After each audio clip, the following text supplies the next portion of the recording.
Hola. Yes, is this Edu? Seeing as this guy spoke in English, he started speaking in English. My name is Bharat, and I'm offering you a job. This piqued Edu's interest, and he wanted to know more. I'm listening. Well, my boss wants to have a pet jaguar for some reason. I've asked around and found out about you. They say that you're the one to go to if you want a big, wild cat without all the paperwork. What's your price? 7,500,000 for the cat. The equipment to capture and cage it, add to handle it. Along with any injuries my man and I may get along the way, then you have a deal. He said with a firm voice, letting Bharat know that this was his final offer. After some muffled voices from the other side of the phone, Bharat's voice came through. I'll send some men to pick it up. Someone will let you know where soon. The line went dead soon after, and Edu was left wondering how he'll capture the explosive spotted cat.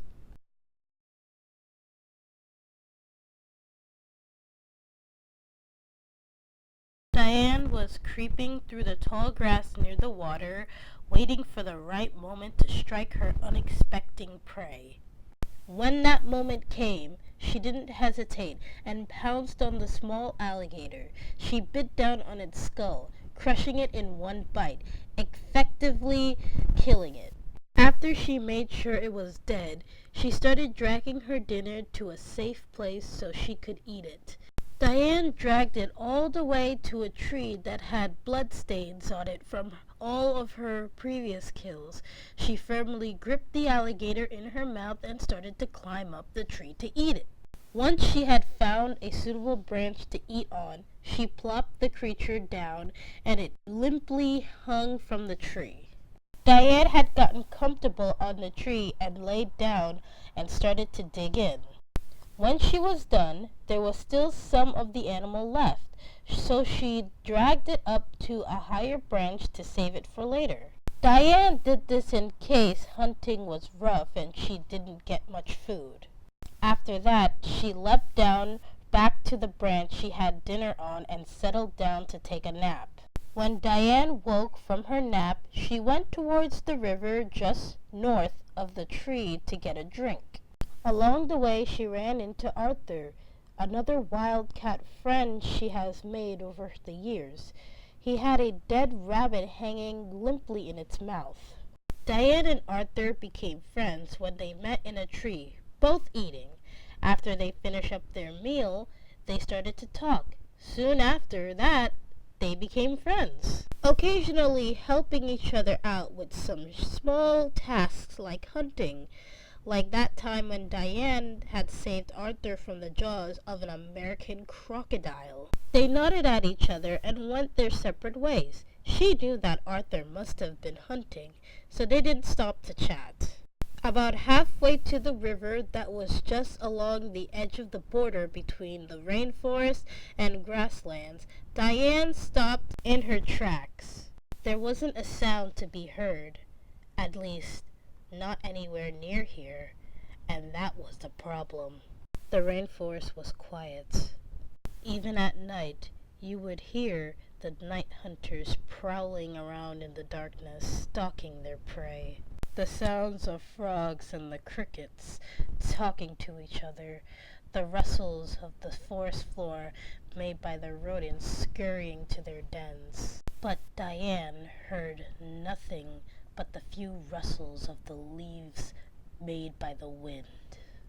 This worried her, but she continued along the river, this time keeping a close watch on her surroundings, never letting her guard down. Daiane had finally reached the river and concluded that something was following her, so she decided to play it off like she didn't know that whatever was following her was there. Cautiously, she looked around and bent her head down to drink some water, but she was always aware of her surroundings. Suddenly, something shot at her, but she dodged it. A team of 4 men had her surrounded, her back to the river. with Daiane snarling and growling at them, warning them to back off. The men only had tranquilizer guns, because they were ordered not to kill it by their leader. Idu wanted this animal alive. Before they knew it, the big cat was pouncing on the closest man and bit down on his arm, crushing the bones in his forearm. The man cried out in pain, probably scaring all the smaller creatures away, but alerting all the night hunters there was an injured creature. The night hunters cared because this meant easy meat. Soon enough, Daiane was kicked in the rib cage and off the man. She stumbled to the ground, quickly standing to her feet, not wanting to be laying down. If she was on her side, she would be vulnerable, and that would be the end. She faced her next attacker, who had gun ready in his hand.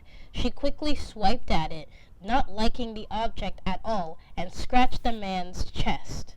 While she was distracted with the first two men, Idu had managed to load a second tranquilizer and shot her with it. Before Daiane knew what was happening, she felt her body shutting down and she closed her eyes. The last thing she saw was the two men tying her legs together and putting a muzzle around her snout.